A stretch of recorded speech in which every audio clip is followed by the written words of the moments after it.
Straight to the point. Now, ato mahigalang isgutag tiwas ni, ha? O nindot kaayo ang resulta sa eleksyon ni Sugbo, no? Kay napakita sa katawhan ang panaghiusa, na tinuod yun na, ang gahom mga higala ni Agos mga tao. O, unya ang mga leaders pod, ang mga politiko sad, ma-reminded sila ron, nga sa imong paglingkod sa gahom ay palabig abuso. Ha? Ay pagsalig nga kortahan ka, ay pagsalig nga daghan na kag kinawat diha, ay pagsalig nga mga tao imulan duwa-duaan, total, inigabot sa panahon, pamaliton ng buto. Kay karon ang mga tao medyo sweeto na kaing mga upras.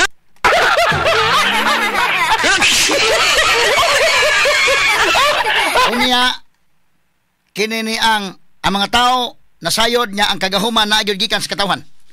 Ikaduha, ang mga tao mahigala nasayod nga o abusado ang mga politiko, mahimong hukman nila. So himuan ninyong sumbanan ang mga politiko karong naminaw, pamalandungin ninyo ang nahitabo ni Gobernador Gwendolyn Garcia. Wa na gyud nagtuog sa mahigalag. Sus, sinultian pa asa tong vlogger nga iyang parente. Ay makasulti mo ra na gyud og pastilan. O maghisgot ka mga higala og hisgutanan labot sa medical aspect.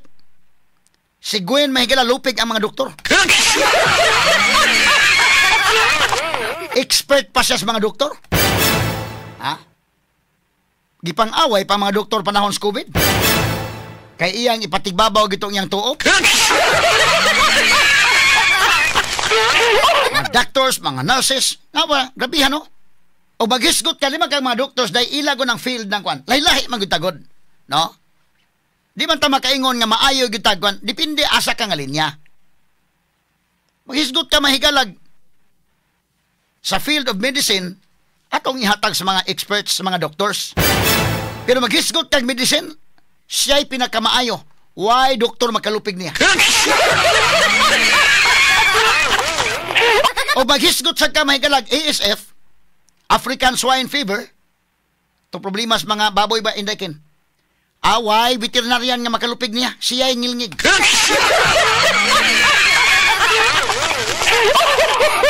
Labaw pa sa veterinarian sa siya? Ha? Di ba ka? Oh, hisgot ka mahigala og COVID. Maghisgot ka kwan. Kadto mga top notchers mga doctors dili sa Chungwaday. Lupig ni Gwen, oy. Ha? Asa?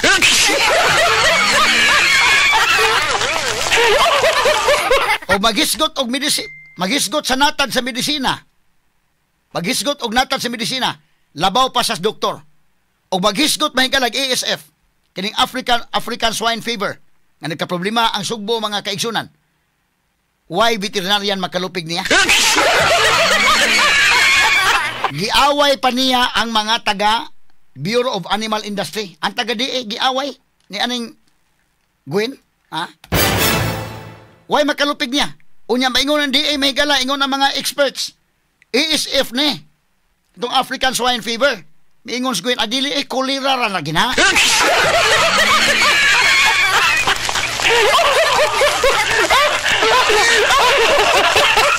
Unya why magkapalag? Muhilom na lang taon ang mga tao.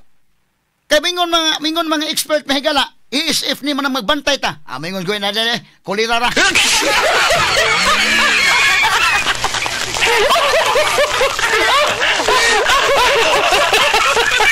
Tama na ang kato mga doktor dahil kato mga hadlok ng taga Department of Agriculture kay og mo insistir kang ASF niya mo insistir sang siya kulira ang iya siya ay sakto ikiha ka man ha ipagkiha pa niya pagkangilngig na lang yun mga kagalaan unya og maghisgot kag balaod labaw pas bugado to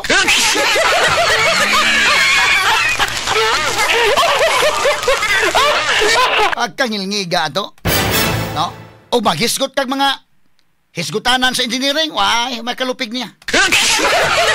Di man, kaya gi-estudyuhan ko ng kanang BRT station, gi-estudyuhan ko na sa mga engineers. Nagibutang diha may galas Kapitolyo. Wagin niya, babagi nga, mapantay pagsugod bagkuan ba? Pag kub usak haligi unta. Gipahuman gyud nausik. Mga more or less 30 million day. Nasuko siya, ambot nga nung nasuko siya, nga ngano ko nung gibutang, magkasalipod ko nung sa Kapitulyo mo ni mauna, Jesus. Agi patangtang. Inanak kahawd. Ha? O maghisgot ka lagi mga hisgutan ng structures, mga engineering, lupig niya ang DOTR, kay napatangtang niya dayon ng mga dahon-dahon sa kwan. Napatangtang ang tibok yun BRT nga station. Pagkangilngigaw eh. Nga delikado na ba kayo kung magka-issue-issue na? Hala, kaso. Pag nabawsan o kaso, di mo patuo.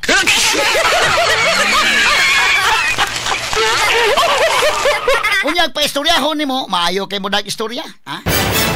Katugong hisgutanan sa mananga. Karon nanggawas na ni mga doktors ron, nanay mga nag-post, may gala, nanay, naisog na ang mga tao, ngawa na si Gwen sa Kapitulyo. Kasabot na si Gutana.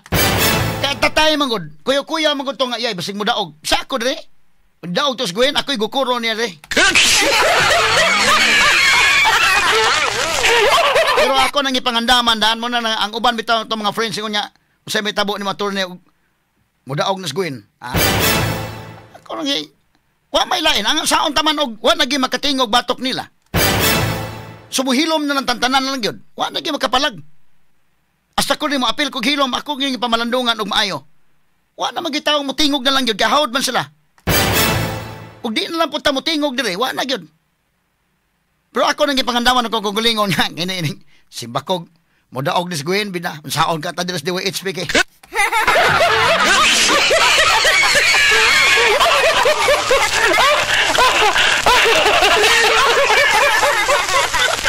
Ako lagi pangandaman daan yun, ha?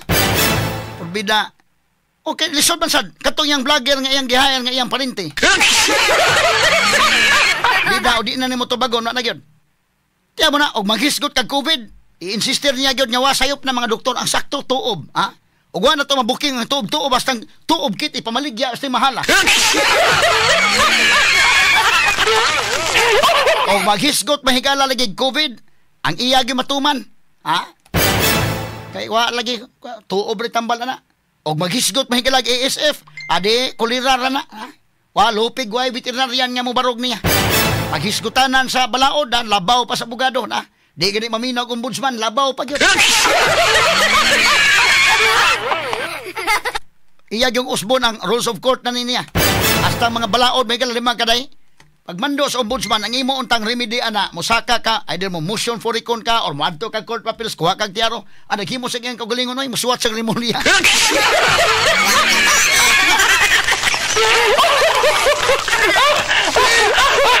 Musuwat sa rimulya, unsay, sus, marusip. Mana nga, kinini ang ato ragong analisarog balik ning nahitabo sa eleksyon. Tiya mo na, may galagihukman sa mga tao, sa Sugbo, mahigala doon naman mga kagala ang Sugbo, 7 ka mga syudad. Ha? 7 ka mga syudad kining Sugbo nga component cities. Kay duha ka mga syudad nga di kabutar o gobernador, ang Cebu City o ang Lapu-Lapu City as highly urbanized cities. So, kinsa man ni makabutar? Ang makabutar, ang Mandawi City, pretenda ko, arabag population, Mandawi City, Danang City, Bugo City, Toledo City, Karkar City, Naga City, Talisay City. 7 ka mga syudad ang makabutar o gobernador. Di pa maghisgot og lungsod, ha? Sa 7 ka syudad, usari syudad nga nadagaan ni Gwen.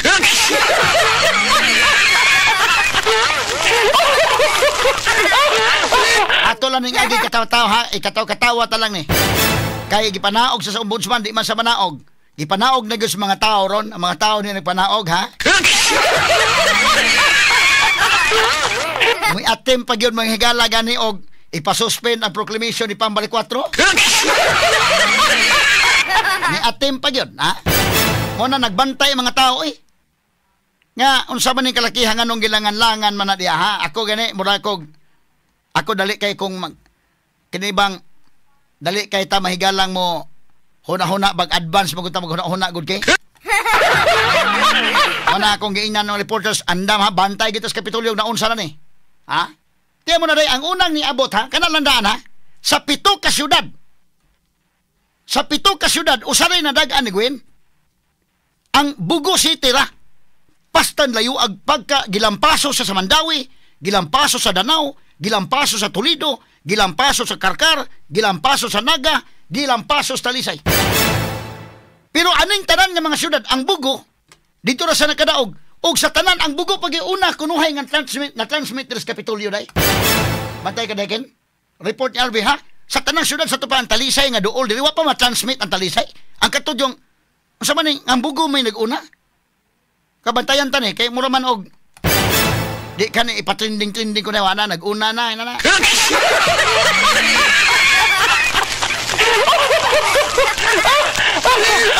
Nagbantay lang yun ko. Ang reporter na to may kas RV Veloso kuan dito. Nagbantay man kita.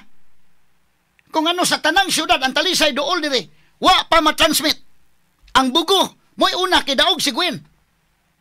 Sa 7 ka mga syudad, ang syudad nga daog si Gwen mo'y una pag yun na-transmit dire. Wow, oy dugay kina-transmit tong kuan oy. Ha? Ani atem pag yun mga higala og ipasuspend unta ang proclamation. Sus marusip. Sa 7 ka syudad timan sa 7 ka syudad usaray na dagan. Ang uno mga higala gilampaso siya. Ha? Kaya ba mo pila score? Ako ni mga higalang. Ako ning kuno ha. Dagko ra palit dito sa namalit in taon si kuno si Gwen day. Turot siguro to iyang halin ni higala sa.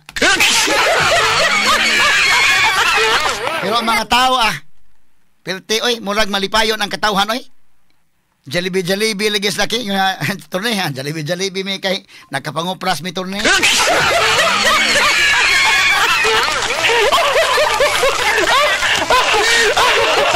Ano ha, ator ko analisaron? Out of sa mga LGU, so pa'y labot sa iniphanay sa lungsod ha? Sus, dili agyon sa first district day? Wagay usa ka lungsod nga nadagan sa Gwen. Kining first district, asaman ang first district, district na ni Ria Golias. Gikan sa Talisay, Padong, Sibunga. Why bisag usang lungsod, why bisag usang LGU daog sa Gwen?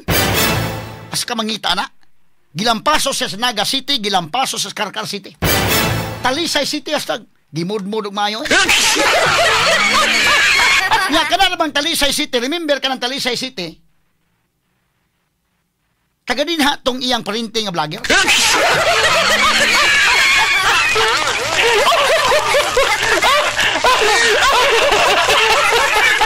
Na atong klaro na ako pakita niyo mga figure ha para ato. Okay na Talisay tanawa ko ng Talisay 85,730 ang kang pamila. 85,000. Imagine ha?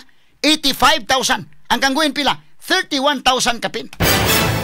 Unsa may nga na di man nalampaso?